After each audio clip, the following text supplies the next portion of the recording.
Shukla sir please. आप लोग देखिए कि सर इसमें बेसिक आइडिया देंगे कि किस तरीके से पैलेट मैन्युफैक्चरिंग हो रहा है और उसमें कैसे हम लोग उसको यूज करेंगे। Yes please.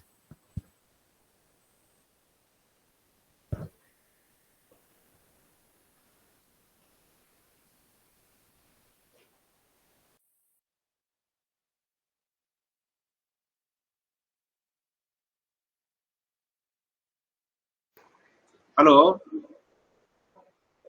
स्क्रीन दिख रहा है?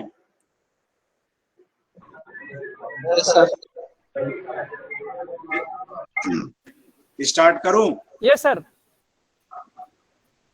सर्वप्रथम मैं एनपीटीआई का आभारी हूं कि उन्होंने मुझे इस कार्यक्रम में बोलने का अवसर दिया है।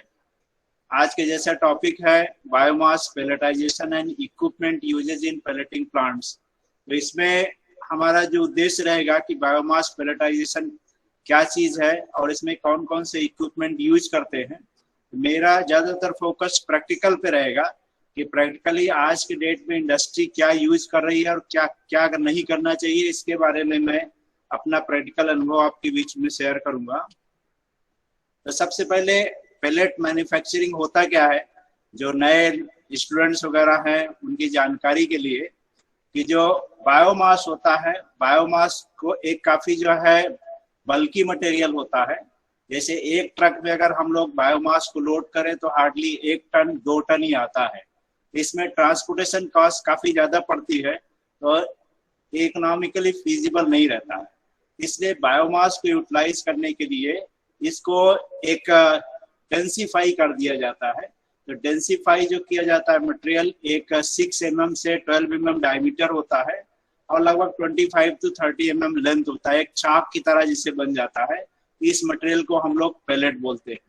इसके फायदे क्या रहते हैं कि इसको आसानी से हैंडल किया जा सकता है और इसको बॉयलर वगैरह में फीडिंग करना और बर्निंग करना काफी आसान रहता है। इसके साथ साथ में जैसे बायोमास में उसमें ब्रांचेज आ जाएंगे, शेप अलग अलग शेप रहेगा, इसमें आपको यूनिफॉर्म सेज आ जाता है और साइज भी से लगभग सेम आ जाता है। इसमें आपकी एनर्जी डेंसिटी काफी बढ़ जाती है। जो बायोमास में आप 1 टन डालेंगे तो आपको समझ लीजिए 4 घंटा फीडिंग में लगेगा, यहाँ 1 टन आप बहुत जल्दी 5 से 10 मिनट में फीड कर सकते हैं। इसका जो बायोमास पैलेट का यूटिलाइजेशन लगभग जो 2002 से जो हम स्लाइड दिखाएंगे स्टार्ट हुआ है। वेस्टर्न कंट्री में पहले इसका यूटिलाइजेशन हुआ है, वहां पे मुख्य रूप से इसका उपयोग जो किया जा रहा है हीटिंग और पावर जनरेशन में किया जाता है। और अगर हम लोग देखें कि वहां पे ज्यादातर वुड बेस्ड पैलेट ही बनते हैं। जितने भी फॉरेन कंट्रीज हैं, चाहे यूरोपियन यूनियन ले लीजिए, नॉर्थ अमेरिका, साउथ अमेरिका, जितने भी कंट्री है वहां पे वुड बेस्ड पैलेट है। लेकिन जो अपना बायोमास पैलेट है, it is as good as wood based pellet. और इससे जो है एनवायरनमेंट में जो कार्बन डाइऑक्साइड रिलीज होता है काफी कम होगा, जिससे कार्बन फुटप्रिंट कम होगा। तो जैसे आप पैलेट बनाने के लिए जो टेक्नोलॉजी यूज होती है, एक बेसिक चीज बता देंगे, इसमें 2 डाई यूज होती है, 2 डाई रहती है। एक तो जो फ्लैट डाई रहता है उस टाइप के पैलेटिंग मशीन आते हैं, दूसरा रिंग डाई रहता है। इसके बारे में हम लोग विस्तार में आगे से देखेंगे। और पैलेट का भी 2 टाइप के पैलेट है, एक टॉरेफाइड पैलेट है, एक नॉन टॉरेफाइड पैलेट है। ये 2 टेक्निकल वर्ड है, इसको हम लोग आगे स्लाइड में क्लियर करेंगे। तो अब टॉरेफिकेशन क्या होता है? टॉरेफिकेशन इसलिए किया जाता है कि जो बायोमास है उसमें कुछ ऐसे वोलाटाइल मेटल्स रहते हैं, क्योंकि बॉइलिंग किया जाता है तो उसमें कुछ प्रॉब्लम्स है। स्लैगिंग फाउलिंग जो टेक्निकल टर्म्स है, slagging fouling and corrosion issues आते हैं। तो उसको खत्म करने के लिए क्या किया जाता है कि बायोमास को पहले प्री हीट कर लिया जाता है। तो प्री हीट करने के लिए बायोमास को 250 to 300 डिग्री सेल्सियस टेम्परेचर पे लगभग जो है 1 से 2 घंटे तक हीटिंग करते हैं। तो जिससे क्या होता है कि वोलाटाइल मैटर, जैसे हमारे स्लाइड में दिख रहा है, हेमीसेलुलोज जो रहता है उसका जो बाहरी कंटेंट रहता है काफी निकल जाता है। तो उससे उसका जो एनर्जी डेंसिटी है लगभग 30% बढ़ जाता है और मास आपका जो वोलाटाइल मैटर उड़ गए तो आपका 30% के आसपास कम हो जाता है। इसका प्रोसेस क्या रहता है कि आप जो बायोमास है उसको गर्म करेंगे तो हमने बता दिया, तो लेकिन इसके पहले आपको ड्राइंग करना पड़ता है। जो कमर्शियल प्लांट है, टोरिफिकेशन मैंने देखा, अलग से भी लेक्चर है जिसमें मैं ज्यादा उस पर फोकस नहीं करूंगा। तो एक ड्रायर लगा के मटेरियल को जो मॉइस्चर कंटेंट है उसको ड्राई कर लेते हैं। अगर 30% मॉइस्चर है तो 10% 8% पिलाएंगे। इसके बाद टोरिफाइड करेंगे। टोरिफाइड करने के बाद में फिर आप उसको फिर से मिलिंग और ग्राइंडिंग वगैरह जो करके फिर पैलेटाइजेशन करेंगे।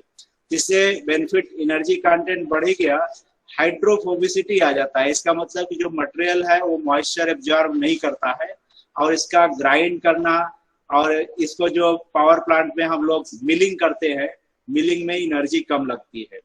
और ये जो है फॉरेन में पूरा ग्रीन कोल करके या बायोमास कोल करके मार्केटिंग होता है। इसका मतलब इसका जो प्रॉपर्टीज है मोर और लेस लाइक के कोल की तरह कन्वर्ट हो जाता है। अब टोरिफिकेशन के 3 प्रोसेस जो लिटरेचर में बताए गए हैं, लेकिन जो कमर्शियल है उसमें डाई टोरिफैक्शन ही ज्यादातर यूज हो रहा है। तो डाई टोरिफैक्शन जो रहते हैं उसमें क्या करते हैं, जो मैंने बताया आपको, हीटिंग करते हैं in absence of oxygen. Wet torrefaction भी मार्केट में जैसे लिटरेचर में आ रहा, अभी कमर्शियल तो हमारे देखने में नहीं आया है। उसमें क्या करते हैं, ड्राई के बजाय वाटर जो रहता है, पानी को, गर्म पानी को 160 to 250 डिग्री सेल्सियस तक ऑक्सीजन के एब्सेंस में गर्म करते हैं, जिससे उसमें जो पोटेशियम और क्लोरीन जो कंटेंट है वो निकल जाते हैं पानी के साथ में। उसके निकलने से हमारे बॉयलर में जो स्लैगिंग फाउलिंग प्रॉब्लम है और कॉरोजन इश्यूज है वो सॉर्ट आउट हो जाते हैं। एक जो तीसरा प्रोसेस है उसमें एक स्टीम एक्सप्लोजन है। इसमें ये बेड टोरिफैक्शन की तरह ही है, केवल डिफरेंस इसमें इतना रहता है कि बेड टोरिफैक्शन में वाटर यूज होता है, यहाँ पे स्टीम का यूटिलाइजेशन किया जाता है। अब जैसे मैं बताया कि पैलेट का यूटिलाइजेशन लगभग 2002 से स्टार्ट हुआ था। इसके बाद आज अगर हम 2020 की बात करते हैं तो जहां से आपका लगभग 1 मिलियन टन था, तो आज की डेट में लगभग 45 मिलियन टन बायोमास पैलेट का उत्पादन हो रहा है। इसमें चाइना का जो उत्पादन है वो अकाउंट नहीं किया गया है। तो अगर देखेंगे चाइना का भी लगा दिया जाए, चाइना में लोग बोलते हैं लगभग 25 मिलियन टन का प्रोडक्शन है, तो टोटल आपका लगभग 70 मिलियन टन का प्रोडक्शन जो है पूरा वर्ल्ड वाइड हो रहा है। अभी देखेंगे कि लगभग हर कॉन्टिनेंट में, चाहे European Union, North America, South America, Asia, Oceania, Africa, हर जगह पैलेट का यूटिलाइजेशन हो रहा है। अब इसमें प्रश्न आता है कि पैलेट का यूटिलाइजेशन क्यों किया जा रहा है, जबकि कई जगह वुड पैलेट ही चल रहा है, बायोमास पैलेट तो काफी कम है। इसका कारण ये है कि एक तरीके से वर्ल्ड बॉडी ने एक रेजोल्यूशन पास किया है कि जितना भी biomass pellet based power generation होगा उसको नॉन पोल्यूटिंग इंडस्ट्री पकड़ा जाएगा। तो कार्बन फुटप्रिंट कम करने के लिए हर कंट्री के ऊपर एक तरीके से प्रेशर है, इसलिए हर कंट्री क्या कर रही है कि ये पैलेट का यूटिलाइजेशन बढ़ाता जा रहा है, जिससे कि उनका जो है कार्बन पोल्यूटिंग इंडस्ट्री में गणना नहीं होगी। जो अभी आप देखेंगे इंडिया में भी इस तरीके का काम चालू हुआ है, लेकिन काफी लेट हुआ है। वर्ल्ड में देखेंगे तो लगभग 2007 से ही काफी पुश हुआ है पावर जनरेशन। जैसे नेक्स्ट स्लाइड में हम दिखाना चाहेंगे कि आप देखेंगे जो एनर्जी जनरेशन है 2017 के बाद से काफी ज्यादा इंक्रीज हुआ। पर्टिकुलरली आप देखेंगे नीदरलैंड में और इसके बाद यूके में, लेकिन और आज की डेट लगभग 8000 megawatt power generation European union में, कुछ देशों में ही, एक सेलेक्टेड देश में हमने पकड़ा है कि 8000 मेगावाट हो रहा है। तो अगर पूरे वर्ल्ड का देखेंगे तो कई गीगावाट में आ जाएगा जो पैलेट बेस्ड प्रोडक्शन हो रहा है। तो आगे आने वाले समय में लगता है कि सारे जितने भी कोल बेस्ड पावर प्लांट है वो निश्चित रूप से को फायरिंग में जाएंगे। 15 से 20% तो काफी ज्यादा कोल रिप्लेस हो जाएगा। तो जो पैलेट यूटिलाइज हो रहा है उसमें हम देखेंगे कि वर्ल्ड वाइड लगभग 80% तक वुड है और 20% तक इसमें बायोमास है। लेकिन हमको आगे चल के करना क्या है कि वुड को धीरे धीरे खत्म करना है और केवल बायोमास में आना है। इंडिया के लिए काफी अच्छा है क्योंकि इंडिया जो है एक एग्रीकल्चरल इकोनॉमी है। यहाँ पर आपको बायोमास बहुत ज्यादा मात्रा में मिल जाता है, तो हमको वुड की जरूरत ही नहीं है। लेकिन वुड की जरूरत नहीं है तो हमको ऐसी टेक्नोलॉजी डेवलप करना है कि हमारा जो पेलेट है वुड की क्वालिटी पैरामीटर को मैच कर सके, तभी पावर जनरेशन यूनिट जो है हमको एक्सेप्ट करेंगे बायोमास पेलेट, अदरवाइज नहीं आएगा।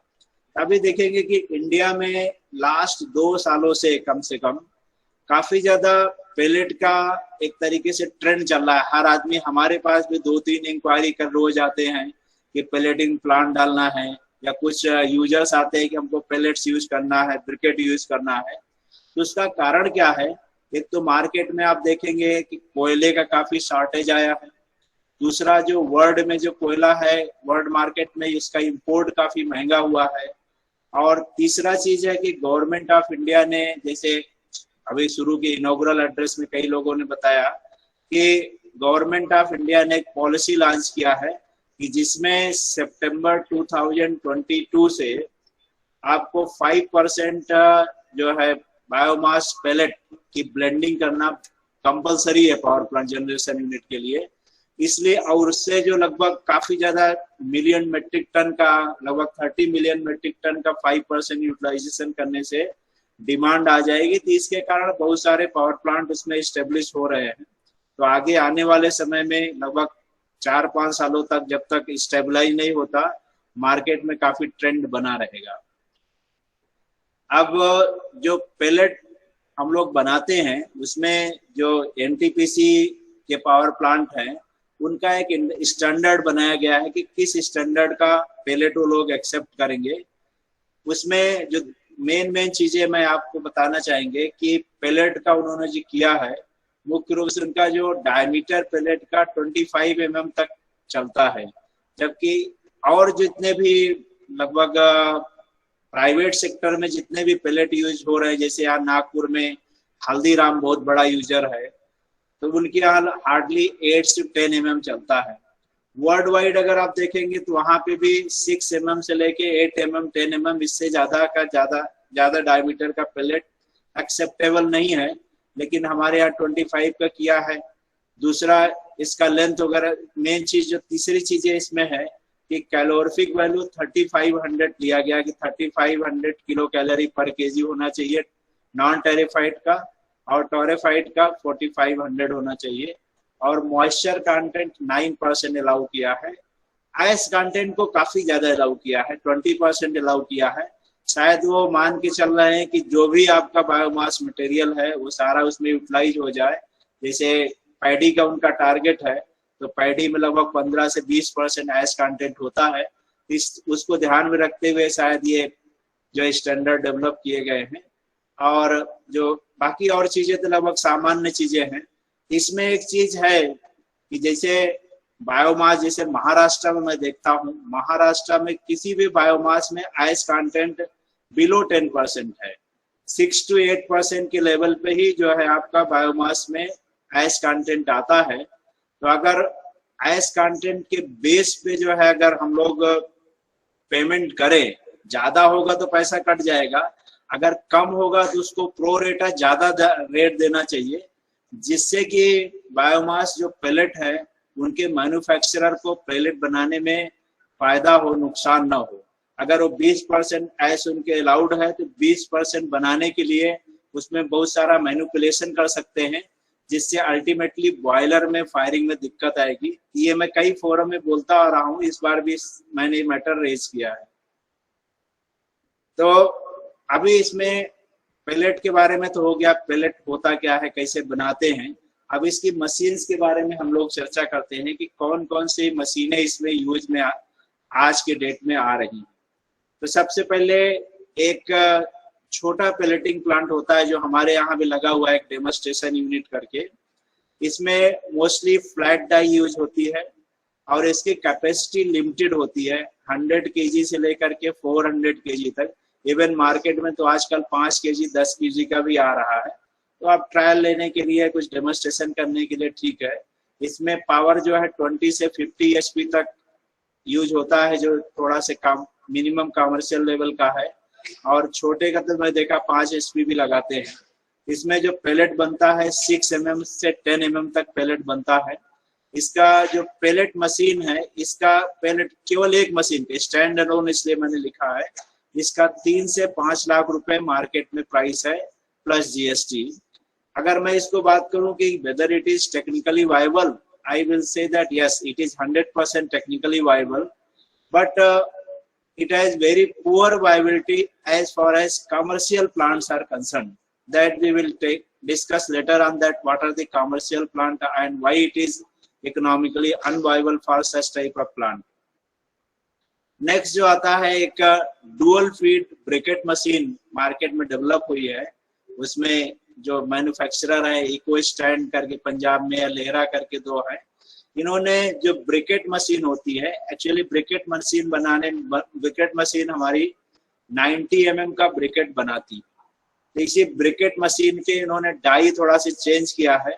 जो 90 mm डाई से निकल रहा है वो आगे आकर के कंप्रेस होकर के 20 mm डाई में निकलता है। तो इसका मार्केट में कीमत जो है लगभग 20 लाख रुपए है। लेकिन इसका जहां तक कॉमर्शियल टेक्निकल वायबिलिटी है, मैं बहुत श्योर नहीं हूँ। कई सारे लोगों का फीडबैक है कि मशीन लॉन्ग टर्म में नहीं चलती है। और दूसरा दिक्कत इसमें यह है कि आपका जो ओपन मार्केट है वहां पे आपको 8 से 10 mm पैलेट चलता है। आपकी मशीन अगर 20 mm पैलेट बनाती है तो आप जो है एनटीपीसी को ही सप्लाई कर सकते हैं और किसी को नहीं कर सकते हैं। तो अगर कोई इन जनरल प्लांट डालना चाहेगा तो इस तरीके का नहीं डालना चाहिए। लेकिन हाँ, अगर उसका उद्देश्य ब्रिकेट बनाने का हो प्लस जो है एनटीपीसी को पैलेट बना के सप्लाई करना हो, तो उस समय इसका उपयोग में कोई दिक्कत नहीं। तीसरा जो मोस्ट इम्पॉर्टेंट पैलेट है, पैलेटिंग मशीन है, वो रिंग डाई टाइप का पैलेटाइजर है, जो मार्केट में कमर्शियल यूनिट में ज्यादातर यही यूज में आ रहा है। इसमें पावर रिक्वायरमेंट लगभग 240 to 250 एचपी होता है। जो मेन मोटर होती है वो 240 एचपी की है, और जो कनेक्टेड दो मोटर्स होती हैं वो लगभग 10 एचपी की हो जाती है। तो टोटल आपका 250 एचपी इसमें कनेक्टेड लोड रहता है। इसकी कैपेसिटी जो रहती है लगभग जो है 2 टन पर आवर रहती है। और इसमें जो पैलेट आप बना सकते हो 6 mm से लेकर 10 mm तक जो मार्केट में चलता है, आराम से आप उसमें बना सकते हैं। केवल डाई आपको बदलने की जरूरत है। इसका मशीन का कास्ट जो है, जो मार्केट में 45 लाख प्लस जीएसटी करके बताते हैं, तो लगभग जो है 50 लाख रुपए के इसका मार्केट प्राइस आ जाता है। इसकी टेक्निकल वायबिलिटी और economic viability both are very good. तो अभी हम आते हैं कि जो फर्स्ट मशीन मैंने डिस्कस किया, अगर कोई आदमी उस तरह की मशीन यूज करना चाहता है तो उसमें क्या कितना इन्वेस्टमेंट है और किस तरीके को इसमें प्रॉब्लम्स वगैरह आता है, उसके बारे में मैं डिस्कस करना चाहूंगा। स्टैंड अलोन फ्लैट डाई पैलेटाइजर जो रहते हैं, उसका जो पैलेट मिल में 25 एचपी कनेक्टेड लोड रहता है और फीडर मोटर 3 एचपी लगी रहती है। इसकी production capacity 100 kg per hour रहती है। इन्वेस्टमेंट जो है, देखिए टोटल जो है आपका 10 लाख का मशीनरी का इन्वेस्टमेंट है। इसमें आपका मशीन हो गया 3.5 लाख का, ये पैलेट मशीन हो गया। हैमर मिल आपको लगाना पड़ेगा, एक लगभग 2 लाख का है। फीडर लगाना पड़ेगा आपको, लगभग 1 लाख का है। मिक्सर लगभग आपको 2 लाख का लगाना पड़ेगा। तो टोटल 10 लाख रुपए का आपका मशीन हो गया। इसके अलावा जो एक्स्ट्रा कास्ट इसमें आएगी, आपको शेड बनाना पड़ेगा, इलेक्ट्रिक कनेक्शन का खर्चा आएगा, आपका लैंड का खर्चा आएगा, ऑफिस स्पेस वगैरह बनाना पड़ेगा। इसमें टोटल मिला के लगभग 15 से 20 लाख का इन्वेस्टमेंट आता है अगर इस तरह कोई प्लांट चालू करना चाहता है। इसमें देखिए जो ऑपरेशन है, आप अगर इसको घंटे, 2 घंटे, 4 घंटे, 6 घंटे चलाना चाहते हैं तो बहुत अच्छी मशीन चलती है। लेकिन अगर आप चाहते हैं कि इस मशीन को हम डेली 12 घंटा चलाएं और 24 दिन चलाएं और साल भर चलाएं, तो इसमें बहुत डिफिकल्टी आती है। मशीन इतनी स्टर्डी नहीं है, मशीन में आपका मेंटेनेंस कॉस्ट ज्यादा आएगा। लेकिन फिर भी कुछ लोग चला रहे हैं, तो उसमें चलाने में किस तरीके से उनको बेनिफिट हो रहा है वो मैं आपको बताना चाहेंगे। इसमें आपको मैन पावर तो 2 आदमी लगता ही है कम से कम। आपको जो मैन्युफैक्चरिंग कॉस्ट आएगा लगभग 3500 से 4000 रुपए पर टन आएगा, किसी भी तरीके से करेंगे। तो अगर आपका पेलेट 10 रुपए किलो या 10,000 रुपए टन जा रहा है तब इसमें आपको बेनिफिट है, अदरवाइज इसमें बेनिफिट नहीं है। तो 10 रुपए किलो में कौन लोग पेलेट आपका खरीदेंगे? जब आप पेलेट जो है, बहुत क्लियरली मैं बताना चाहूंगा कि आप अगर वुड का पेलेट बनाएंगे तो आपका वो पेलेट 10 रुपए किलो जाएगा और उसका जो कैलोरीफिक वैल्यू रहना चाहिए 4000 प्लस रहना चाहिए, आयस कंटेंट अप टू 6% होना चाहिए और इसके बाद में आपका जो पेलेट डायमीटर होना चाहिए 6 to 8 mm, 6 mm maximum, preferable 6 mm pellet है। तो इस टाइप का पेलेट आपका 10 रुपए किलो उठाने के लिए कुछ लोग पार्टियां तैयार है। तो कहाँ कहाँ यूज होता है? आपको मेनली कुकिंग में जो यूज करते हैं, जहाँ पे पोहा वगैरह बनाने वाले हैं, वहां पे इस टाइप का पेलेट यूटिलाइजेशन होता है। इस तरह अगर कोई आदमी इस तरह का टारगेट लेके चलता है तो जरूर डाल सकता है। इसका छोटा सा वीडियो क्लिप है जी। यहाँ पे एक फीडर रहता है, फीडर में मटेरियल फीड कर दिया जाता है और फीडर क्या करता है, मटेरियल को इसमें पुश करता रहता है। फिर आगे वर्टिकल स्क्रू कन्वेयर से मटेरियल फीड होता है और फीड होने के बाद में फिर यहाँ पे आपको फ्लैट डाई रहता है। फ्लैट डाई आपको प्रेसिंग करके आपका ये पेलेट बना देगा, जो पेलेट जिसमें गिर रहा है। और पेलेट बनने के बाद में फिर आप इसको यहीं पे स्टोर कर सकते हो। ये टोटल आपका पेलेट मैन्युफैक्चरिंग का प्रोसेस मैंने आपको, स्मॉल जो पेलेट मैन्युफैक्चरिंग है उसके इक्विपमेंट मैंने आपको बता दिए। इसका अगर मैं एक तरीके से एक इकोनॉमिक्स बताऊं कि किस तरीके से प्लांट चल सकता है मार्केट में, इसमें टोटल जो लैंड वगैरह है, लैंड एरिया लगभग 1/2 एकड़ लैंड कम से कम चाहिए आपको। मशीनरी के लिए लगभग 100 स्क्वायर मीटर की बिल्डिंग चाहिए, 100 स्क्वायर मीटर की। और मटेरियल स्टोरेज एरिया लगभग आपको 500 स्क्वायर मीटर का चाहिए। ऑफिस बिल्डिंग 50 स्क्वायर मीटर का। तो टोटल इसका खर्चा 10 लाख के आसपास आएगा। और ये जो आपका प्लांट एंड इक्विपमेंट है इसका भी 10 लाख का खर्चा आएगा। इसके बाद जो ऑक्सिलरी इक्विपमेंट वगैरह है इनका भी 3 लाख का खर्चा आएगा। तो टोटल आप देखेंगे कि 15 जैसे मैंने बताया 15 से 20 लाख, मैंने यहाँ पे आपको 17 लाख पकड़ा है कि कम से कम आप कुछ कम भी करेंगे तो 17 लाख से कम में नहीं आएगा। और रॉ मटेरियल अगर 1 साल आप चलाएंगे 3500 रुपए पर टन से देखा तो 10.55 लाख रुपए का आपका रॉ मटेरियल लग जाएगा। ऑपरेशन कॉस्ट आप अगर 4000 रुपए पर टन पकड़ेंगे तो लगभग 12 लाख रुपए आपका ऑपरेशन कॉस्ट आ जाएगा।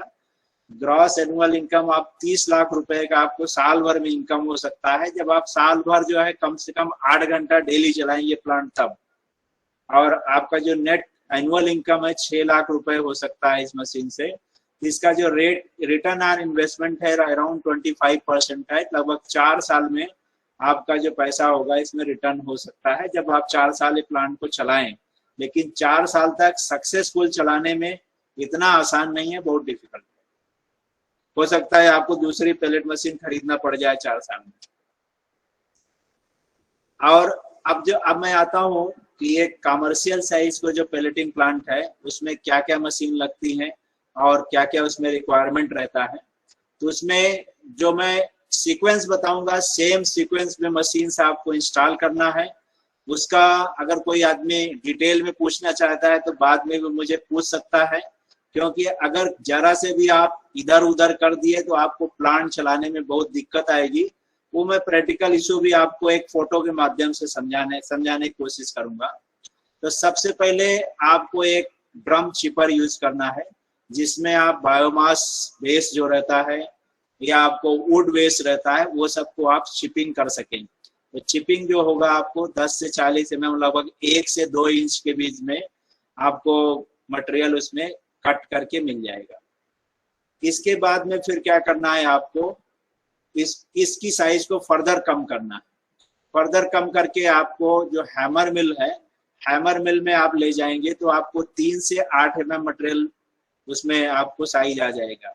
एक चीज यहाँ ध्यान देने की जरूरत है, जो हम लोग एनटीपीसी में मटेरियल सप्लाई करेंगे उस एनटीपीसी का जो पार्टिकल साइज है उसका बहुत स्ट्रिक्ट रेगुलेशन है। वो 2 mm का 75% मटेरियल चाहते हैं और 3 mm का 100% चाहते हैं। तो मतलब कि आपकी जाली जो है मैक्सिमम 3 mm का होना चाहिए, जिससे कि आपका 2 और 3 mm के बीच में मटेरियल उसमें पास हो। अगर उससे बड़ा साइज होगा तो उनके पास स्कोप है कि आपका पैलेट रिजेक्ट कर सकते हैं। तो जो आपका हैमर मिल है मार्केट में लगभग 12 से 15 लाख का है, जो 2 टन पर आवर कैपेसिटी की है, उसकी मार्केट में जिसके कनेक्टेड लोड है 65 HP का लगता है। हैमर मिल में मान लीजिए कि आपका ओवर साइज कुछ मटेरियल आ गया है, आता ही है, तो आपको क्या करना है, डायरेक्ट पैलेट में फीड नहीं करना है। तो इसके दो रीजन है। एक तो आपका मान लीजिए ओवर साइज का मटेरियल आपने फीड कर दिया है तो आपका रिजेक्शन की चांस है अगर एनटीपीसी में आप सप्लाई कर रहे हैं। दूसरा यह है कि आपका हो सकता है पैलेटाइजर जाम हो जाए। ये सब जैसे सीक्वेंशियल मशीन्स इसमें रहती हैं, एक यूनिट आपका जाम हो गया तो पूरा प्लांट आपको बंद करना पड़ता है और फिर से चालू करने में 1 घंटे का कम से कम उसमें टाइम लैग आता है, तो आपका पूरा प्रोडक्शन लॉस हो जाता है। इसलिए आपको क्या करना है, इसको सीविंग करना है। सीविंग जो भी आपकी साइज होती है, अगर आप 10 mm का पैलेट बना रहे हैं तो आपको 5 mm का साइज लगेगा। अगर आपको 6 mm का पैलेट बनाने हैं 3 mm का सीव लगा के आप सीव कर लीजिए। सीविंग करने के बाद में फिर आपको क्या करना है कि जो मटेरियल है इसकी ब्लेंडिंग और मिक्सिंग करना बहुत इंपॉर्टेंट है। ये जो आपका क्रूशियल कंपोनेंट है, अगर ये कंपोनेंट पे ध्यान नहीं दिया गया तो अब पैलेट बराबर बनेगा नहीं। पैलेट में क्या दिक्कत आएगी कि आपका अगर ड्राई मटेरियल रहेगा तो आपका पैलेट रियलाइजेशन कम होगा, फाइंस ज्यादा निकले। अगर आपका वेट मटेरियल रहेगा तो क्या होगा, आपका पैलेट का स्ट्रेंथ नहीं रहेगा। और अल्टीमेटली अगर आपका मिक्सिंग बराबर नहीं रहेगा तो मिक्सिंग बराबर नहीं रहने से पैलेट आपको बराबर आएगा नहीं, क्योंकि आपको सॉल्वेंट वगैरह उसमें कुछ बाइंडर्स वगैरह यूज करना है। अलग अलग टाइप के बायोमास भी लोग मिक्स करते हैं कि उनका जो कैरेक्टरिस्टिक्स है एक जो है एवरेज कैरेक्टरिस्टिक्स पे आ जाए। तो मिक्सिंग के लिए बेस्ट तरीका अभी तक यही है कि लोग जमीन पे ट्रैक्टर लोडर वगैरह से मिक्सिंग करते हैं। इसकी मशीनें भी आती हैं मिक्सर्स की, अगर आप मशीन भी यूज करना चाहें तो कर लीजिए। लेकिन अभी तक मैंने देखा जितने भी जो सक्सेसफुल पैलेट मैन्युफैक्चरर्स हैं ये प्रिफर करते हैं कि एक प्लेटफॉर्म पे पूरा मटेरियल डाल जमा दिया जाए, इस पे पानी मार लिया जाए और बराबर इसको खूब मिक्स करने के बाद में फिर लोड करते हैं ट्रैक्टर से। तो आपको नेक्स्ट जो मशीन आएगा बकेट एलिवेटर रहेगा। बकेट एलिवेटर में आप मटेरियल को फीड करेंगे। फीड करने के बाद जो बकेट एलिवेटर रहेगा, आपको ये बहुत जरूरी है कि एक आपके हॉपर में जाके कलेक्ट हो। हॉपर का जो साइज होना चाहिए कम से कम 500 kg से 1 टन मटेरियल आपका कलेक्ट हो जाना चाहिए उसमें, क्योंकि आपको जब तक यूनिफॉर्म फीडिंग नहीं रहेगी आपकी मशीन परफॉर्मेंस देने वाली नहीं है। यहाँ पे ऑप्शन भी रहता है कि आप वाटर डोजिंग भी कर सकते हो, उसमें आप उसमें स्टीम डोजिंग भी कर सकते हो।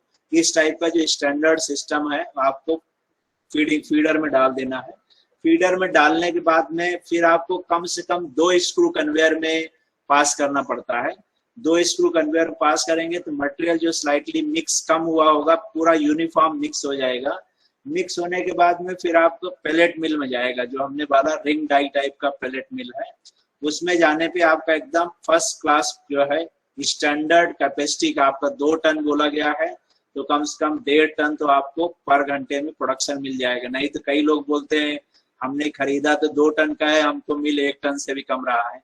तो उसका कारण यही कि वो प्रॉपर प्रोसीजर फॉलो नहीं करते। तो आपका एक बार जब पैलेट बन गया तो आप बेल्ट कन्वेयर से एक वाइब्रो सीविंग मशीन है जो वाइब्रेटरी उसमें स्क्रीन लगी रहती है, उसको वाइब्रेटरी सीविंग करके फिर आप नेक्स्ट जो ले जाएंगे आपको पैकेजिंग कर लेंगे। ऑटोमेटिक पैकेजिंग लगभग 50 किलो के बैग में या 35 किलो के बैग में आप भर लेंगे। यहाँ पे आपका बायोमास रेडी हो गया। इसमें एक जो कुछ क्लूज है मैं आपको बताना चाहेंगे कि जहां तक संभव हो पूरा जो प्लांट है ये आपको टंकी बेसिस में कराना चाहिए। टंकी बेसिस का मतलब हुआ कि मैन्युफैक्चरर को सारा चीज एक ही वेंडर को दे देना चाहिए, ये आप ही हमारा करके दीजिए। तो आप अगर सस्ते के चक्कर में एक मशीन कुछ लोकल फैब्रिकेटर से ले लोगे, एक स्टैंडर्ड से ले लोगे, तो उसमें मिसमैच रहेगा। मिसमैच होने के कारण फिर आपका कभी भी प्लांट प्रॉपर नहीं चलेगा, ऑप्टिमम परफॉर्मेंस नहीं देगा और हमेशा आपको प्रॉब्लम रहेगी। इसलिए अगर आप प्लांट डाल रहे हैं तो बेस्ट चीज यही है कि आप उसमें प्रॉपर जो है मशीनरी परचेज करिए। जैसे हमारे यहाँ हिंदी में एक मुहावरा हमेशा बोला जाता है कि महंगा रोए एक बार, सस्ता रोए बार बार। तो बार बार रोने की जरूरत नहीं पड़े। नहीं, बायोमास में वैसे भी एनवायरनमेंट बहुत पॉल्यूटेड रहता है, आपकी परेशानी ऊपर से रहेगी तो आपको बहुत दिक्कत जाएगी। इसके बाद इसमें एक ट्रैक्टर लोडर बहुत जरूरी है। अगर आप प्लांट डाल रहे हैं तो आपके पास एक ट्रैक्टर लोडर होना चाहिए जिससे आप मिक्सिंग कर सकें, आपको फीडिंग कर सकें। अगर आप मटेरियल कहीं ऐसा जगह यूज कर रहे हैं जहाँ 30-35% अगर मॉइस्चर है, गीला माल है, तो आपको एक ड्रायर खरीदना पड़ सकता है जिसका ड्रायर का खर्चा काफी ज्यादा है, लगभग 45 लाख का है। इसका ऑपरेशनल कॉस्ट भी बहुत ज्यादा है। लेकिन मैं देखा कि महाराष्ट्र में पर्टिकुलरली जहाँ पे टेम्परेचर इतना ज्यादा रहता है वहां पे आपको ड्रायर की जरूरत नहीं पड़ेगी। आप बाहर भी मटेरियल सुखा सकते हैं। अगर ड्रायर लेना है तो थोड़ा वर्कआउट करके लीजिए, नहीं तो इन्वेस्टमेंट और ऑपरेशनल कॉस्ट दोनों भी ज्यादा रहेगा। अब जो मशीन्स मैंने बताया उसका एक पिक्टोरियल भी थोड़ा दिखा रहा हूँ कि ये ड्रम चिपर आपका जो रहता है, एक जो अगर ड्रायर कोई लेगा तो रोटरी ड्रम ड्रायर मार्केट में यूज हो रहा है। हैमर मिल इस टाइप का रहता है जो आपका फाइन मटेरियल बनाता है। इसके बीच जो मैं एक चीज बताना रह गया था कि आपको एक मैग्नेटिक सेपरेटर लगाना जरूरी है। पेलेटिंग मशीन काफी महंगी है, डाई वगैरह जो इसको रिप्लेस करने के लिए काफी खर्चा आता है। इसलिए क्या करना है कि आपको डाई वगैरह खराब नहीं हो, इसलिए एक मैग्नेटिक सेपरेटर लगा के रखना है। और आपको क्या करना है कि एक कूलर लास्ट में जो लगेगा वो उसमें वाइब्रो जो मैंने बताया, वाइब्रो कूलर का भी काम करता है। ये टोटल आपका मोटा मोटा मैंने मशीन्स बनाया, इसमें कन्वेइंग सिस्टम्स वगैरह नहीं दिखाया है। जो है मार्जिन जो बड़ा है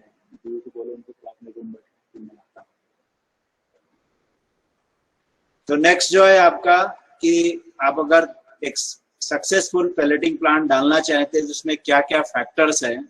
सबसे पहला तो आपका साइट सिलेक्शन इशू आएगा कि आपको जो साइट सिलेक्ट करना है उसमें देखना है कि बायोमास की अवेलेबिलिटी कहाँ है और कौन कौन से बायोमास अवेलेबल हैं और कितने क्वांटिटी में अवेलेबल हैं, वो आपको प्लान करके ही साइट सेलेक्ट करना है। इसके बाद जो आपका कैपेसिटी है, सर मैं एक लेक्चर ले रहा हूँ, थोड़ा बैठ लीजिए ड्यू के पास में, मैं 10 मिनट में आ गया।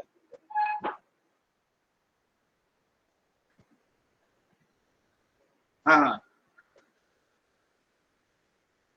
ठीक है सर, कोई दिक्कत नहीं सर, 10 मिनट में खाली हो जाता है।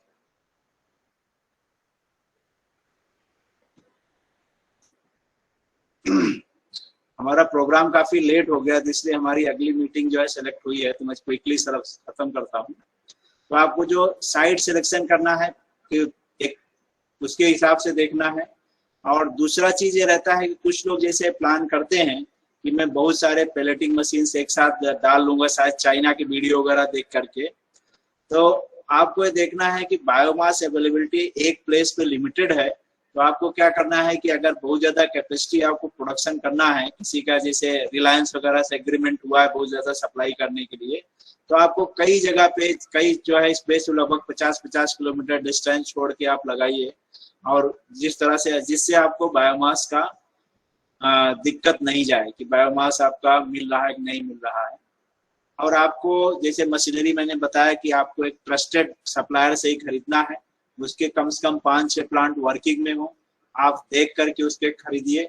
और इसके बाद में एक चीज और ध्यान देना है कि एक इसमें आपको कंसल्टेंट हायर, अगर कोई कंसल्टेंट आपको मिलता है तो आप उसको हायर कर लीजिए, जो आपका मशीनरी सिलेक्शन है और जो प्लांट का कमीशनिंग है उसमें काफी काम में आएगा, नहीं लास्ट में फिर आपको दिक्कत जा सकती है उसमें। इसके बाद एक और इम्पोर्टेंट चीज है कि जो रेनी सीजन आएगा, रेनी सीजन आपका 4 महीने मिनिमम रहता है इंडिया में या महाराष्ट्र में देख लिया जाए, तो आपको 1 महीना बाद भी मटेरियल नहीं मिलेगा रेनी सीजन के। तो आपको 4 महीने तक का बायोमास का कलेक्शन या जो है आपके पास अवेलेबिलिटी होना चाहिए। अगर नहीं है तो फिर आपको दिक्कत आ जाएगी। इसका आपको जो इन्वेस्टमेंट है और स्पेस है, ये दोनों सोच के रखना है। और ये भी सोचना है कि इकोनॉमिकली वायबल बायोमास क्या क्या मिल सकते हैं महाराष्ट्र में, उसके बारे में चर्चा करूंगा। उसके बारे में भी ध्यान देने की जरूरत है। अब पेलेट प्लांट अगर कमर्शियल डालेंगे तो उसमें क्या क्या रिक्वायरमेंट है। आपको मिनिमम 2 एकड़ लैंड लगेगी। आपका जो शेड बनेगा, इंडस्ट्रियल शेड, कम से कम 10,000 स्क्वायर फीट या 1,000 स्क्वायर मीटर होना चाहिए। इसका हाइट कम से कम 30 फीट होना चाहिए, जिससे कि आपकी मशीन का हाइट फाउल नहीं करे, क्योंकि आप जब फीडर डालेंगे तो हाइट काफी ज्यादा हो जाती है। और कैपेसिटी जो आपका मिनिमम 2 टन पर आवर पे जाना है, उससे कम पे नहीं जाना है। इसका जो बजट आएगा मैं बताता हूँ आपको, 4 से 5 करोड़ रुपए कम से कम लगता है। इसमें मशीनरी के कॉस्ट आपको लगभग 1.5 करोड़ रुपीज हो जाएगा। बाकी आपका सेट का कॉस्ट, इसके बाद इलेक्ट्रिसिटी कॉस्ट, इसके बाद आपको इसमें जो क्लियरेंस वगैरह लेना है वो सब काफी ज्यादा लगता है। हम लोग बोलने के लिए बोलते तो हैं सिंगल विंडो क्लियरेंस, लेकिन वो 100 विंडो में भी नहीं होता जो हमने देखा है। तो काफी ज्यादा आपको खर्चा आएगा, वो आप देख के चलिए। इसमें जो आपका रॉ मटेरियल है बायोमास, लगभग 25 से 30 लाख रुपए एक महीने में आपको खर्चा आने जा रहा है, अगर 2 टन पर आवर प्लांट आपने लगाया हुआ है। प्रोडक्शन कॉस्ट जो आपका लगभग 2300 से 2500 पर टन रुपीज आपको आएगा। सेलिंग जो कॉस्ट मार्केट में भी चल रहा है 6500 से 8000 रुपीज पर टन चल रहा है। इसमें आपको 6500 में आपको जो है डिलीवरी आपके प्लांट से रह सकती है, और 7000 7,500 में डिलीवरी आपको ले जाके देना पड़ सकता है। इसमें लोडिंग अनलोडिंग ट्रांसपोर्टेशन ये कॉस्ट भी आपके ऊपर आएगी, इसलिए ध्यान देने की जरूरत है। तो रिंग डाई जो है बेटर ऑप्शन है, हो सके तो आप फ्लैट डाई में मत जाइए अगर आप 2 टन में जा रहे हैं। और रॉ मटेरियल का अरेंजमेंट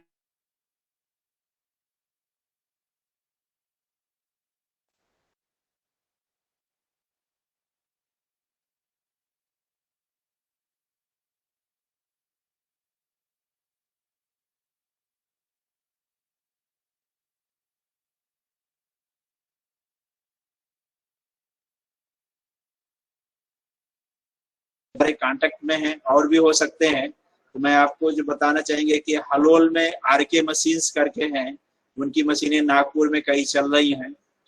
एक उनका यही जो है दूसरे पार्टनर है आरके बायोफीड मशीन्स, ये भी हलोल में है।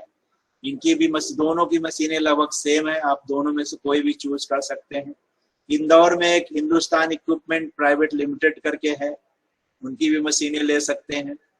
और एक जो है अगर आप फ्लैट डाई में डालना चाहेंगे तो नागपुर में विदर्भा सेल्स ऑप्शन है, इनकी मशीन खरीद सकते हैं।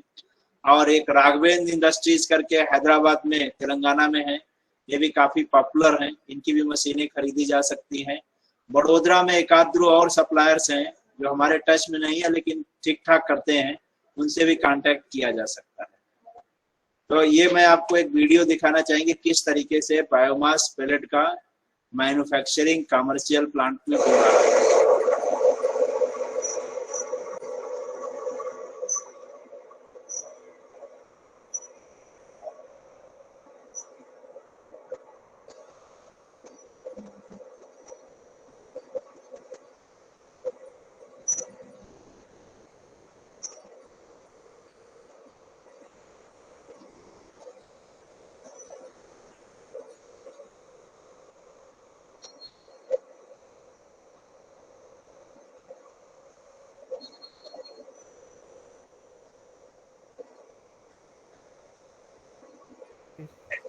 हेलो।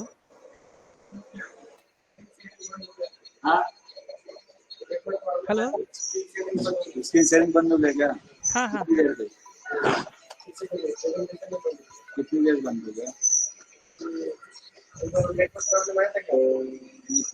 फिर से करें? हाँ।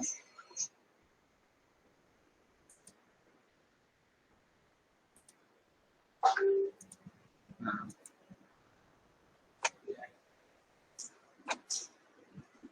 Hello hello hello hello. Hello, yes sir. हाँ संजय सिंह जी, सर शेयर हो रहा है अभी। स्क्रीन शेयरिंग बंद हो गई थी क्या? हाँ, बंद हो गई थी, अभी चालू हो गई। जब बंद हो जाया करे तो फोन वगैरह कर दिया करिए प्लीज। हाँ जी। मुझे तो लगता है बहुत अच्छा पढ़ा रहा हूँ, बाद में फिर लगता है कि स्क्रीन ही शेयर नहीं हो रही है। कहाँ तक दिखाया था हमने? सर वो वीडियो शेयरिंग का बोल रहे थे ना आप, वो था। कहाँ तक गए थे? Video sharing. ये दिखा था? ये हो गया था सर। ये स्लाइड दिखी थी? वीडियो शेयरिंग से चला गया तो था। वीडियो शेयरिंग से गया था। वीडियो शेयरिंग से ना, ये वाला यहाँ से। चलिए फिर से दिखा देता हूँ वीडियो।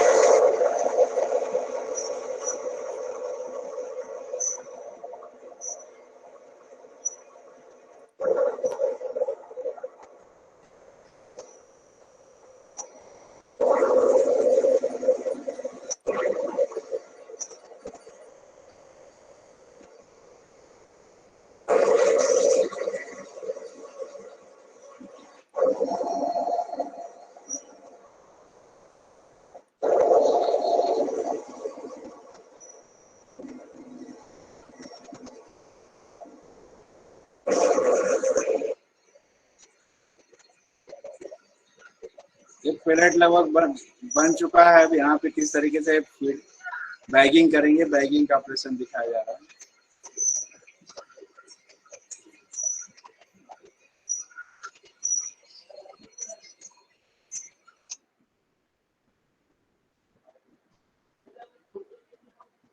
अब पैलेटिंग प्लांट डालने में क्या क्या प्रैक्टिकल इश्यूज आएंगे, मैं आपको यहाँ पे फोटो के माध्यम से दिखाना चाहेंगे कि अगर मान लीजिए आपकी हैमर मिल है, इसको बकेट एलिवेटर से कनेक्ट किए हो स्लाइट एलिवेटेड पोजीशन में, तो अगर आप मटेरियल जो है लगभग 2 इंच 2.5 इंच डायमीटर का इसमें डालेंगे तो आपका बकेट एलिवेटर चोक हो जाता है। इसलिए आपको क्या करना है कि इसको बकेट एलिवेटर से कनेक्ट नहीं करना है और इसको एलिवेटेड पोजीशन पे नहीं रखना है।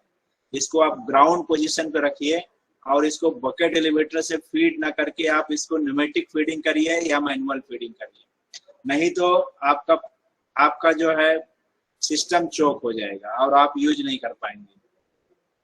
नेक्स्ट है कि अगर आप लोकल मैन्युफैक्चरर से जाते हैं तो उसमें क्या इशू आता है, मैं एक प्रैक्टिकल आपको वीडियो के माध्यम से दिखाना चाहेंगे कि जो वाइब्रो इन्होंने क्या किया, लोकल बना लिया। तो आप देखेंगे पूरा सिस्टम यहाँ पे हिल रहा है,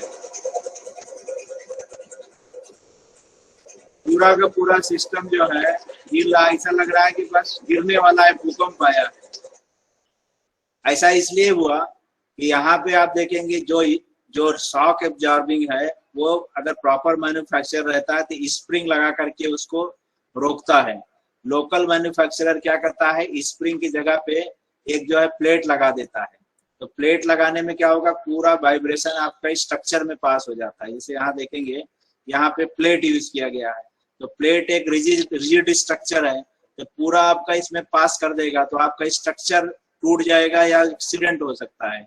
इसलिए आपको लोकल मैन्युफैक्चरर अगर से ले रहे हैं तो आप उसका देख लीजिए कि कहीं पे सप्लाई किया इस टाइप का मशीन या नहीं, तब उसको खरीदिए। आपका इसमें मैंडेटरी प्रोटोकॉल क्या रहेगा, अगर आप सक्सेसफुल एक पैलेटिंग प्लांट चलाना चाहते हैं तो आपका सबसे पहले होना चाहिए कि बायोमास आपको प्रॉपरली स्क्रीन होना चाहिए हैमर मिल के बाद में।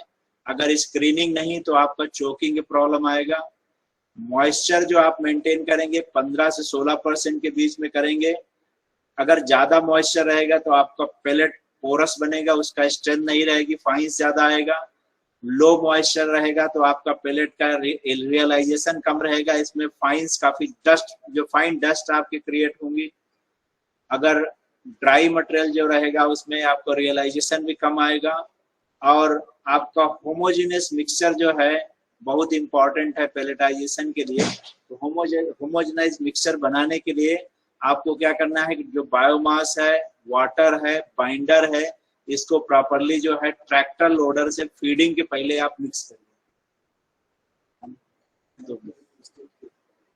ठीक है, मैं थोड़ा मीटिंग में जल्दी खत्म कर रहा हूँ, तो आपको क्या करना है, इसके बाद बाइंडर्स जो यूज करना है उसमें साल सीड बाइंडर, बबूल और टैमरिंड यूज करना है। इसमें 5% के आसपास आपको बाइंडर डालना जरूरी रहता है।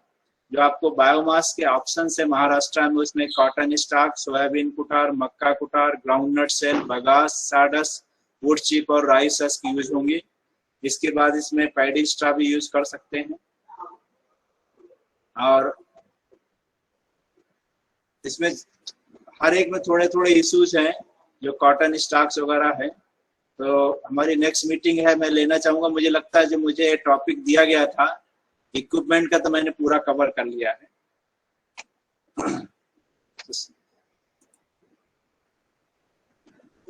सिंह साहब,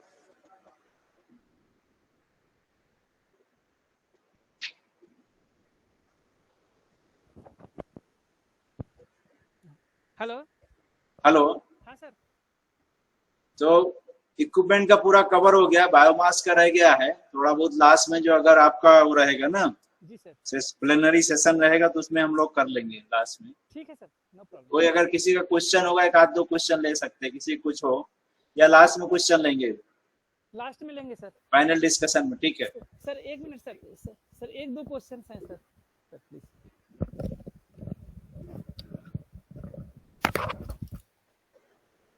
Sir, good afternoon, sir. हाँ, This is Babu, General Manager, Telangana State Horticulture Development Corporation Limited, Hyderabad. It is Yes, a sir. nodal agency for National Bamboo Mission.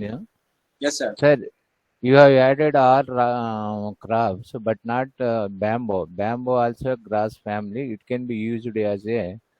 We have trail based. We have manufactured that pellets. And kindly recommend that bamboo also can be used for pellets, sir. No, bamboo, sir, 1 minute, sir. I got your point. I think you are focusing on bamboo, na? Yes. Bamboo can be very well used, sir, but provided you supply it at 3,500 rupees per ton. If you are able to do this, it can be used. Otherwise, its feasibility is not. 500 rupees per ton, what, sir? 3,500 rupees per ton in chip form. It is production cost or chip? Chipped cost. No, it is not coming that, sir. If it is, We are encouraging cultivation to the farmers, sir, in Telangana.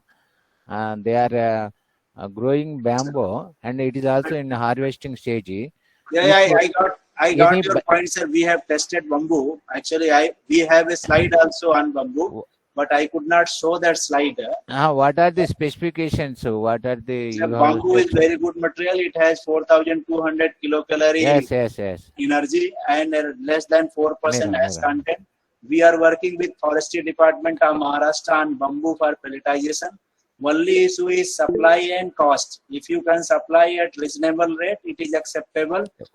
Otherwise, in the present scenario, it is not financially feasible. What price you are going to offer, sir, for bamboo? Size means that we want in, sir, 1 to 2 inches chip size. Chip size? Yes. How much cost, sir, per kg per chips? Per kg, if you are supplying with the moisture content 10%, 4 rupees will be acceptable. If you supply with higher moisture, accordingly prices will be deducted. I think, sir, I have next meeting. We will supply drying, sir. We will supply less moisture one. We will, sir. We will talk later, sir. Mr. Sanjay Singh can communicate my mobile number and mail ID. We can talk later. I have one meeting. Some okay. Thank you. Thank you, sir. Thank you, sir. Thank you.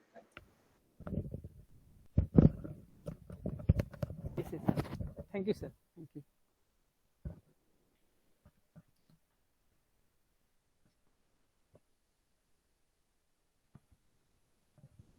Sachin.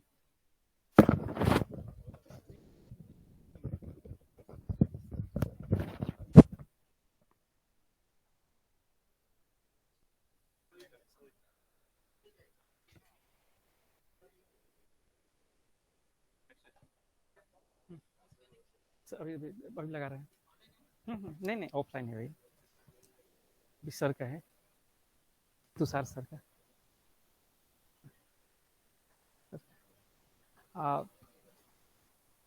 चलिए, अभी एक class complete हुआ, lecture अभी complete हुआ doctor Shukla sir का, और मैं आशा करता हूँ कि थोड़ा बहुत आप लोगों को इसके बारे में समझ में आया होगा कि किस तरीके से हम लोग पैलेट मैन्युफैक्चरिंग का प्रोसेस कर सकते हैं और क्या क्या इक्विपमेंट उसमें यूज में आएगा और किस तरीके से यूज में आएगा। तो मेरे तरफ से मैं आशा करता हूँ थोड़ा बहुत तो ज़रूर इसमें आपको समझ में आया होगा, और जो हमारे पैलेट मैन्युफैक्चरर हैं इनको तो इसके बारे में पूरा आइडिया है ही। अब नेक्स्ट सेशन में आप लोगों के पास लेकर आ रहा हूँ बायोमास या पैलेट्स का मार्केट कैसा है और इसको मार्केट में किस तरीके से और इम्प्रूव किया जाए। इस सेशन को हमारे मिस्टर तुषार सर कंप्लीट करेंगे, और बेसिकली आप लोगों को पता होना ही चाहिए कि तुषार सर बायोफ्यूल्स के चीफ एग्जीक्यूटिव ऑफिसर हैं। किसी भी तरह का कोई भी डाउट होगा related to the marketing point of view for the pellets या पैलेट मैन्युफैक्चरिंग प्रोसेस, तो आप लोग सर से डिस्कशन भी कर सकते हैं, और कोई भी डाउट हो तो सर से क्लियर जरूर कीजिएगा, क्योंकि सर काफ़ी मतलब इस फील्ड के मास्टर माइंडेड हैं और सबसे बड़ी चीज़ कि ये एग्जीक्यूटिव ऑफिसर हैं। तो please Tushar sir, thank you. हाँ जी हाँ सर।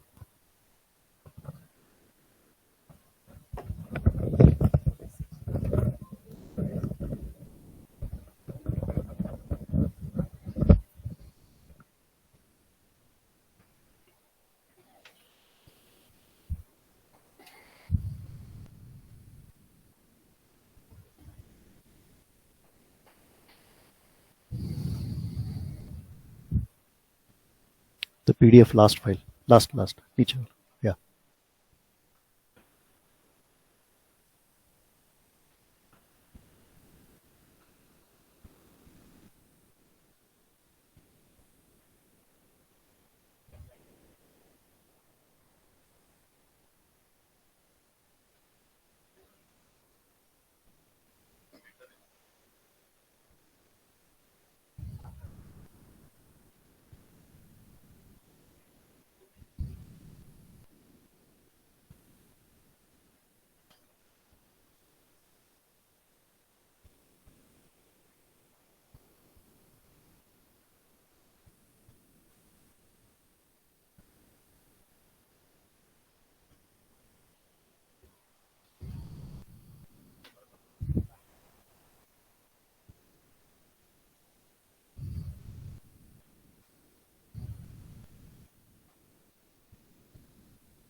ये PDF है सर, वो PDF ओपन किया है आपने, उस फाइल पे क्लिक कर दीजिए बस।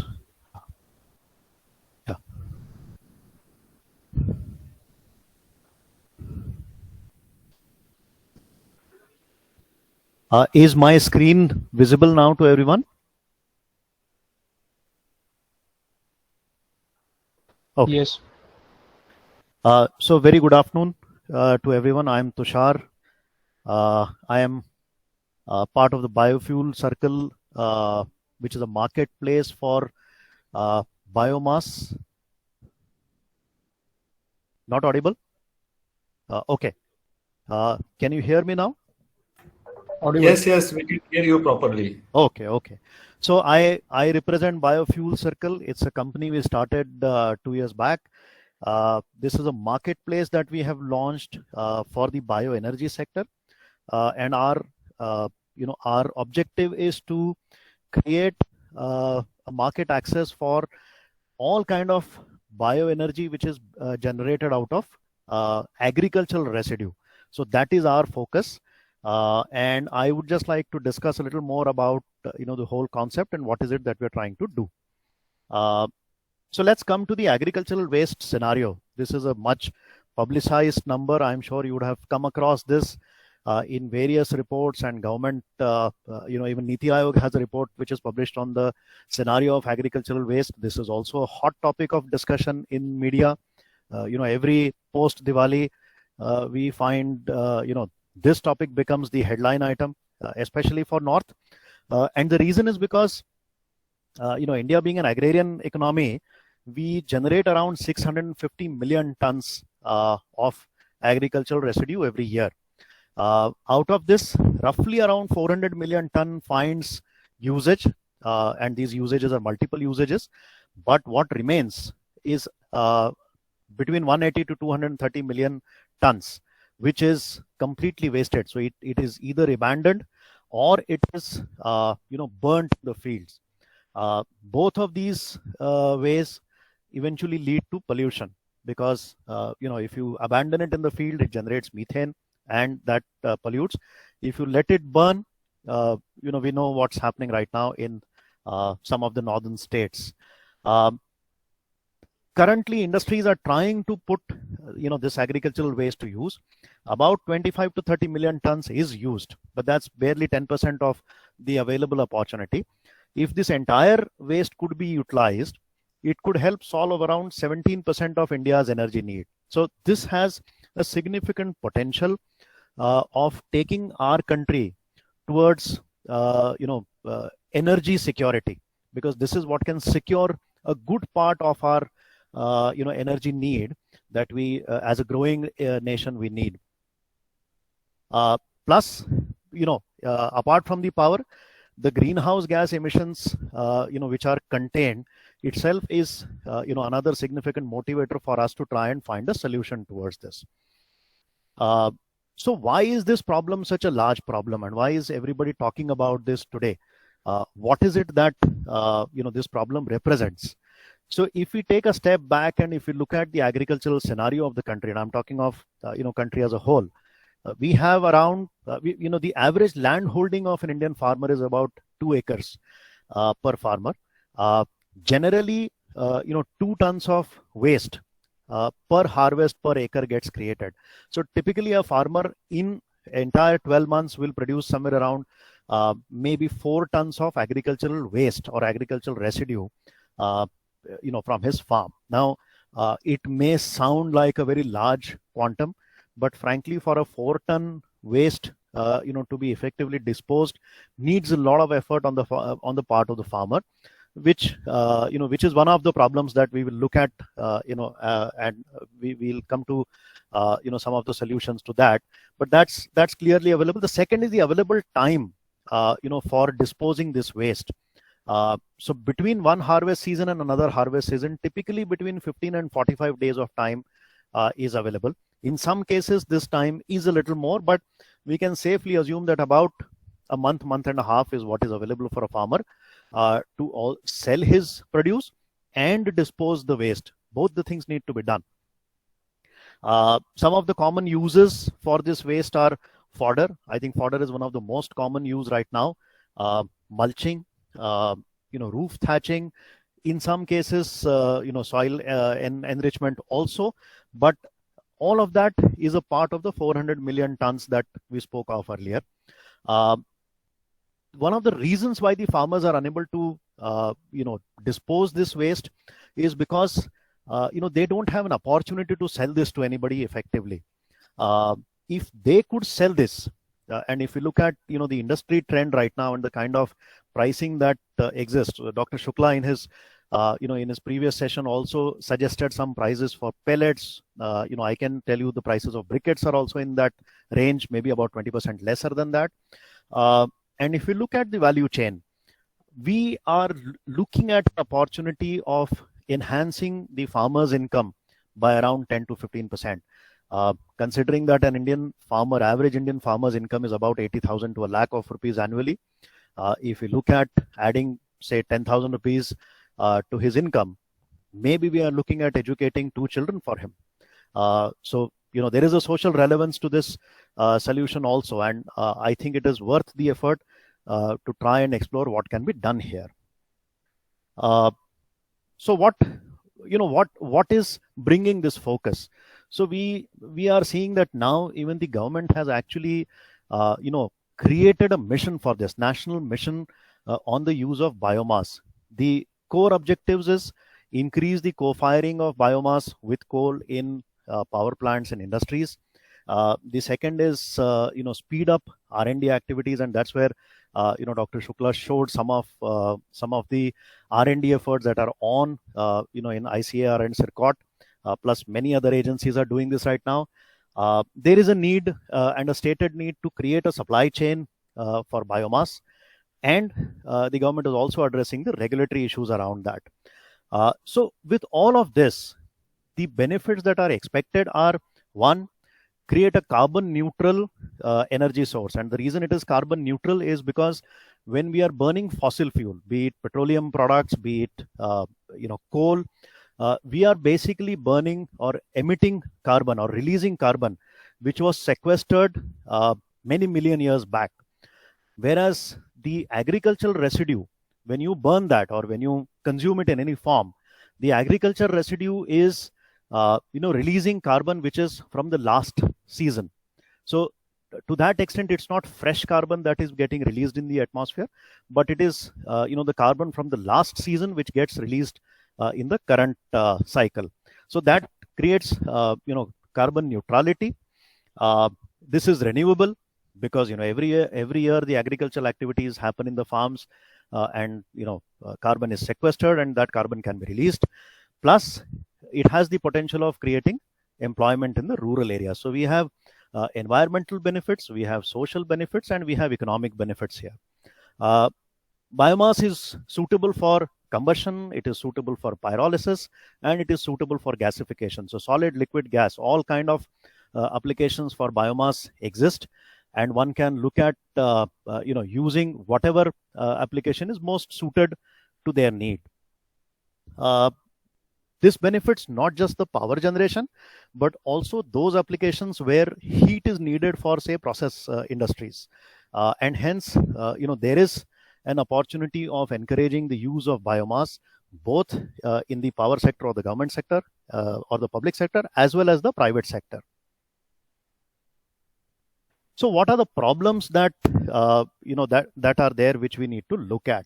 And I'm, since I come from biofuel circle, from a market-based standpoint, what are the logistics issues and what are the market linkages issues is what we will explore. So first and foremost, it's a fragmented source.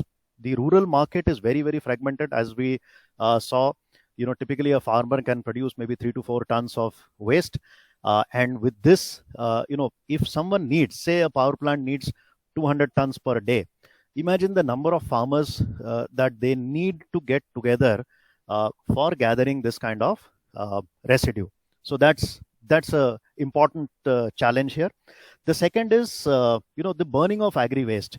So agri-waste which can be turned into pellets is actually being burnt. So because that's an opportunity which is lost, and hence if we are able to find a solution, then that source, of energy can be, saved. Third is seasonality. This is again not available around the year. So any industry, say for example, power industry or a private sector industry, will need energy which is sort of linear, in demand around the year. But does it get, generated in a linear manner? Of course not. So that's one challenge. And access.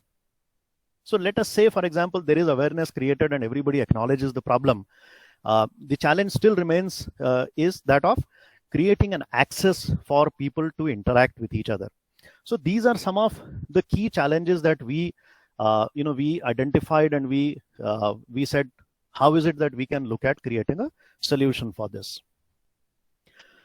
So one of the key elements here is to create an industrial connect for the rural. So a rural and industrial connect, because the consumers are all industries. The ultimate consumers of this biomass, processed biomass, if I may say so, be it pellets or be it any other forms, compressed biogas, biodiesel, bioethanol, these are all industries of one form or the other. But the supplier, the source of this is essentially a rural, and hence there is a need to create a connect between the rural and the industrial to come to finally a solution here. And that's why, can I scroll this down a bit?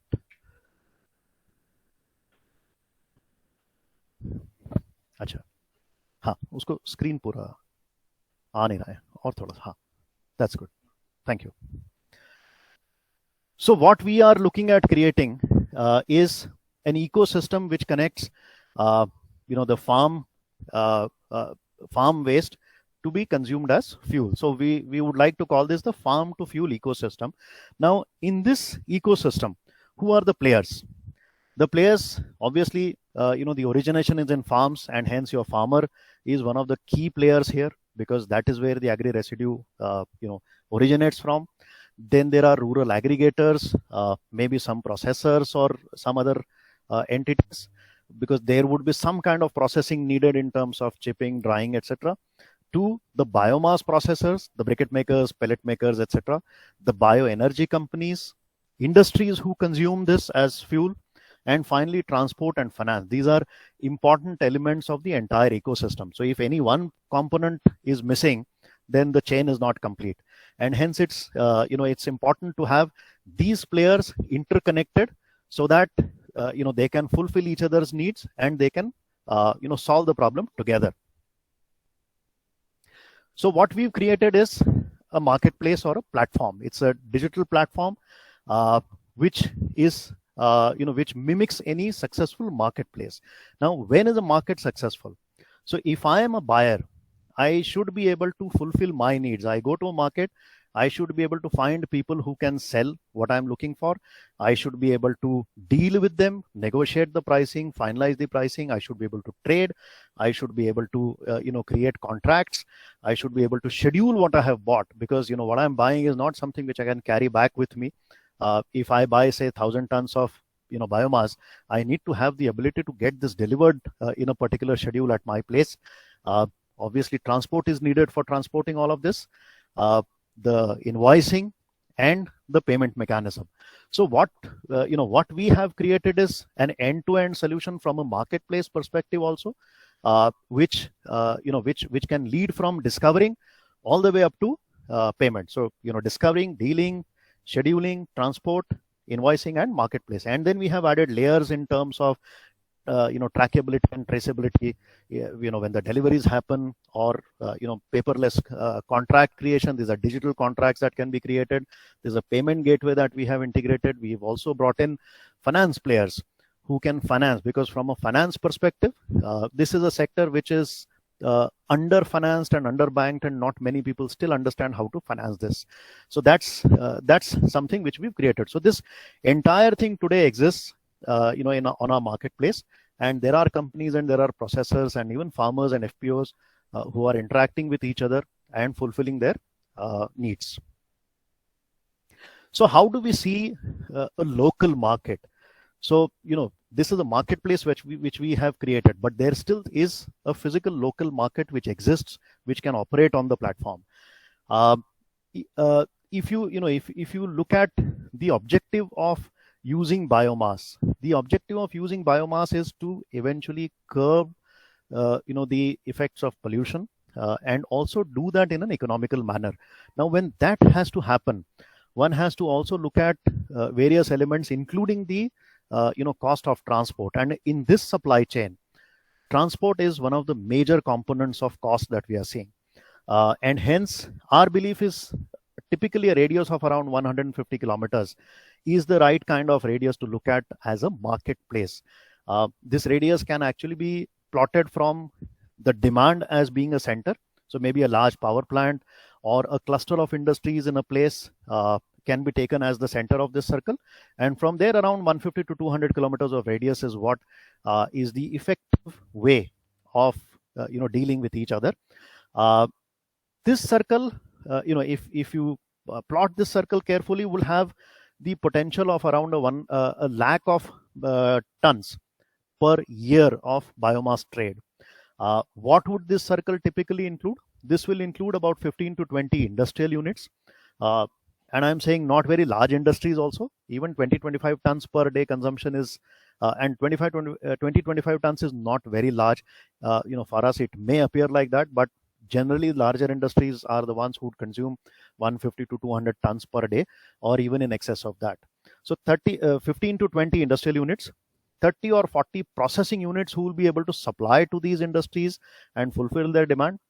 Biomass requirement of around a lakh of tons per year, which will mean around 30,000 acres of area under cultivation, and roughly around 15,000 farmers. So when you say 15,000 farmers, what I've also not mentioned here is farmer collectives, SHGs, FPOs, etc., who will participate in this. So this is typically a local market definition, the way we see it for this solution to become effective.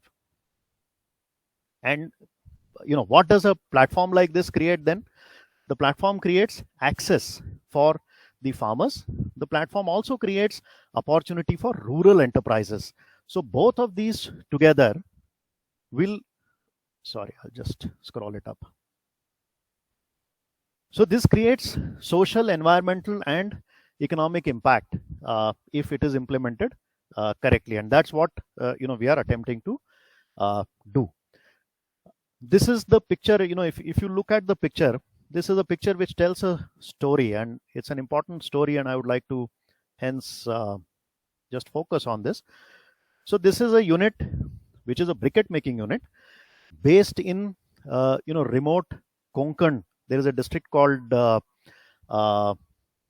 this is Sindhudurg district. There is a briquette making unit which employs around 60 women.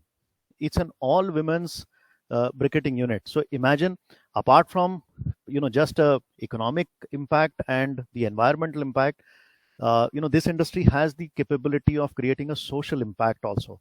Women empowerment in remote rural areas can become a significant needle mover for change, that we can definitely look at. So what they have seen is, the lives of these 50-60 women are enhanced, and that's because, the local farmers participate in this. They are able to buy material locally from, the area, all the way up to selling it to industries.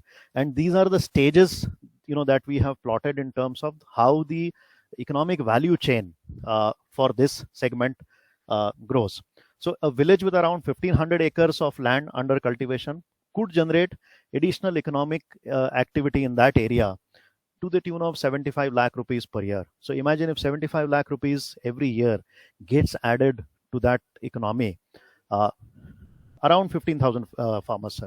10 to 15,000 farmers. So 1,500 acres, less than that, maybe 750 odd farmers, because if you consider 2 acres, then around 1,500. Yes.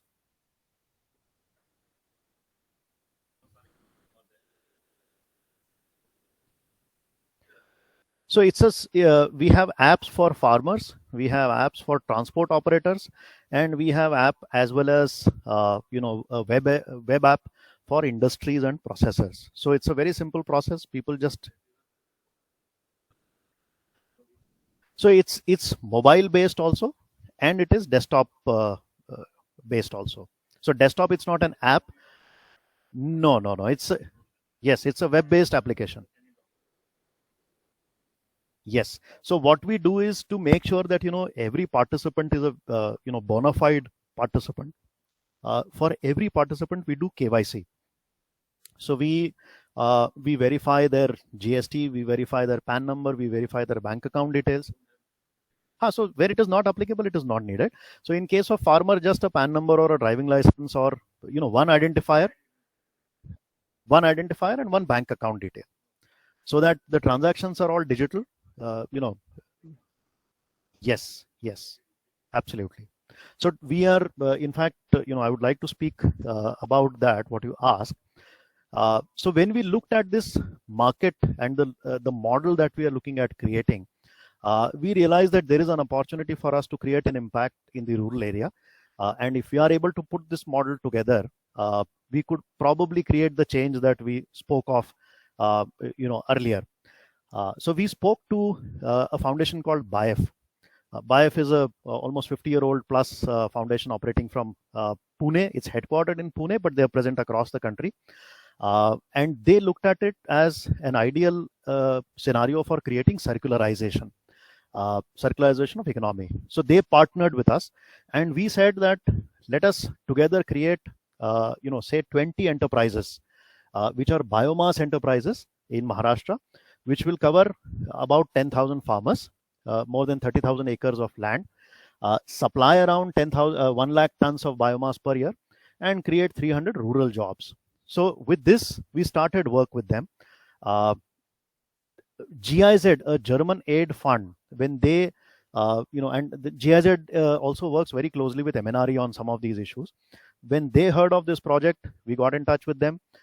They decided to actually fund this project partly. So they have actually given a grant to BIF for implementation of this project along with us in Maharashtra. So we are currently working. The first phase of this has started in Katol. In fact, Dr. Shukla, who was making the presentation earlier, we've been meeting him also for a couple of things. So in Katol, we are right now working with farmers for aggregation of cotton waste, chipping it and supplying it to the briquette and pellet makers in that area. So the FPO, so there is an FPO which the farmers have created. This FPO has actually bought chipping machines and they are deploying this in the farms. So chipping machine around 1.7 lakhs, sir. So 20 is what we have identified right now for this project. I can share that list with you. So I don't have it with me here right now, but I will share it with you separately. Yes, sir. So on bamboo right now, no, but we would love to work on bamboo also. So we are agnostic to, see, our idea is essentially to create as much of linkage between the rural and the industrial as it can be created. Yes, this is available. Pardon me? Yes, yes, yes.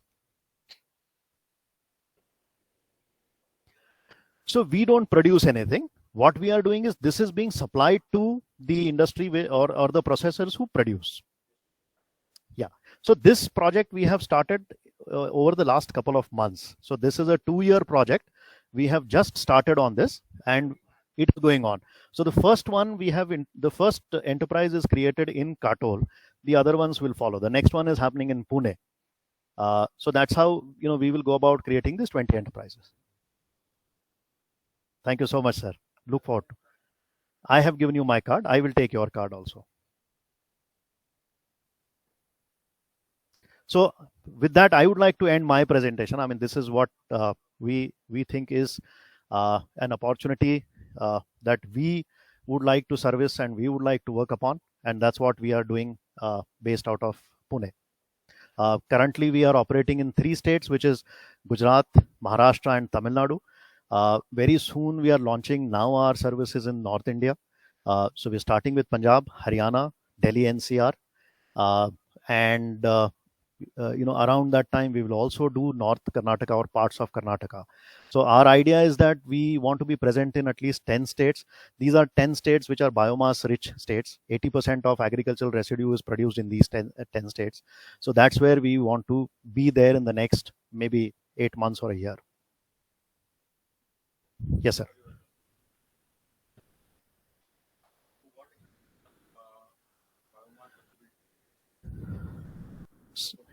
Yes, yes. So it's a function of multiple things. It's a very good question you ask. So there is no such mechanism which is existing right now, which can calibrate the availability. So it has to be a function of what is the crop produce and hence what will be the residue. It also is a function of what is the awareness level in that area and how campaigns can be created. So when we were thinking of this project, we did a very small pilot in a small village near Pune. This is a village called Vele. We went there and we said, okay, let's try and see if we can aggregate paddy waste, paddy straw. So the industries and processors put together is around 400 right now between these 3 states. Yeah, industry and processors. Farmer data is separate, so that number is larger. But we are dealing with FPOs, who represent then the farmers. So the FPOs deal with farmers and bring the waste on the platform. These are registered FPOs, sir. Yeah, promoted by either foundations like, here you have FPOs with BIF. Then there are a couple of other agencies also. In Karnataka, we are working with a foundation called Deshpande Foundation. which is set up by Mr. Gururaj Deshpande. So some of their FPOs, yes, they are supporting them. So their internal functioning I would not be aware of, but they have introduced us to these FPOs.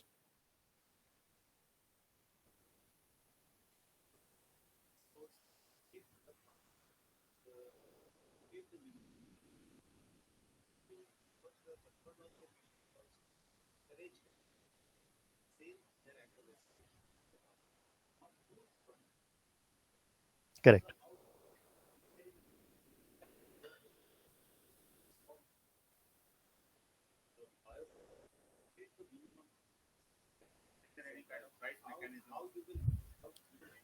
So MSP or fixing of minimum price is something which is more of a policy initiative. So we can't get there, but so that's what I'm coming to. So I would not call it MSP hence, because MSP is like a guaranteed price. But what we are observing is wherever this is effectively put in use, farmers are making anywhere between 500 rupees to maybe 1500 rupees a ton. That's the kind of money that we are seeing is being created for the farmers. In some cases, what it is also happening is there is a saving happening for farmers, like for Katol. If this project wouldn't be there, or this initiative wouldn't be there, the farmers were spending around 1600 rupees from their side per acre for clearing the farm. With this initiative coming in, the farmer doesn't need to do that. So money saved is money earned also. And plus additionally, maybe even if he's making 500 rupees, then effectively you are adding 2000 rupees to his kitty. Yes.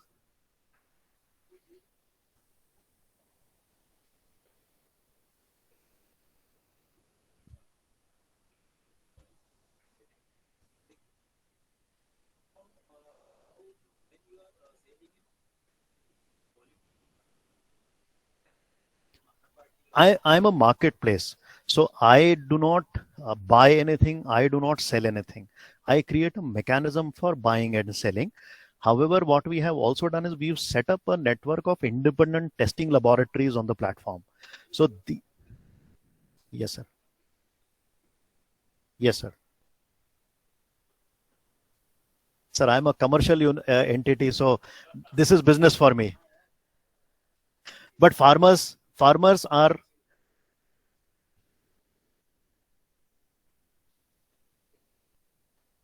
yes. So my commercial model is there is a subscription charge and there is a per ton transaction charge. However, farmers do not pay anything.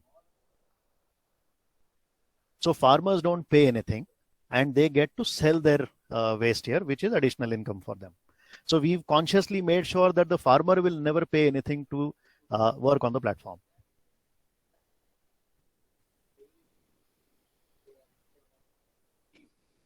Yeah, so that he doesn't have to do right now.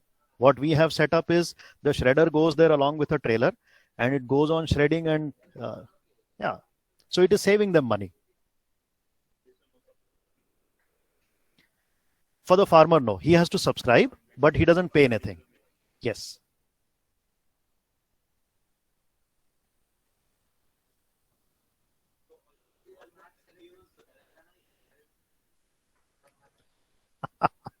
So I will discuss with you, sir. It's not that we don't want to do business in Telangana. It's not that we do not want to do business in Telangana. I would love to be there in every country. But since it's a commercial entity, we've started with certain assumptions. No, I'm complete. I'm done now. Yes. Thank you so much. Thank you very much.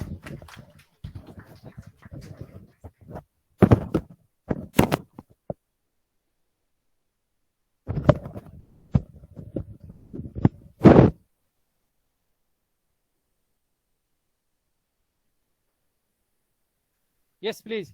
ये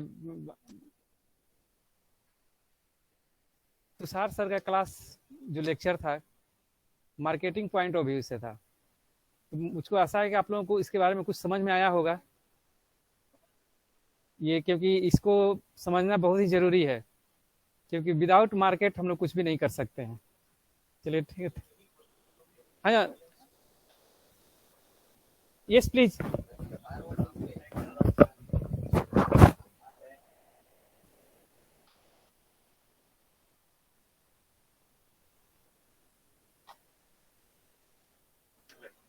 एक minute.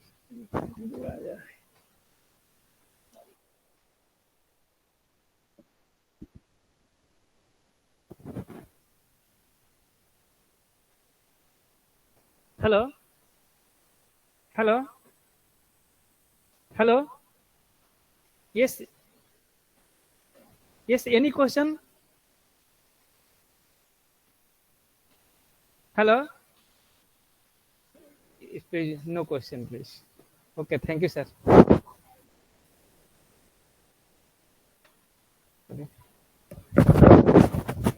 Thank you sir sir, no question. This PPT will be sent to all. Yes yes yes yes, okay okay okay Send them. Okay okay, thank you thank you, okay okay, thank you.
गिर जाए ना।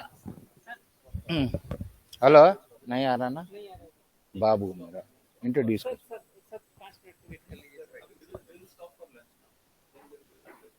It will complete within 5 minutes. Yes, sir.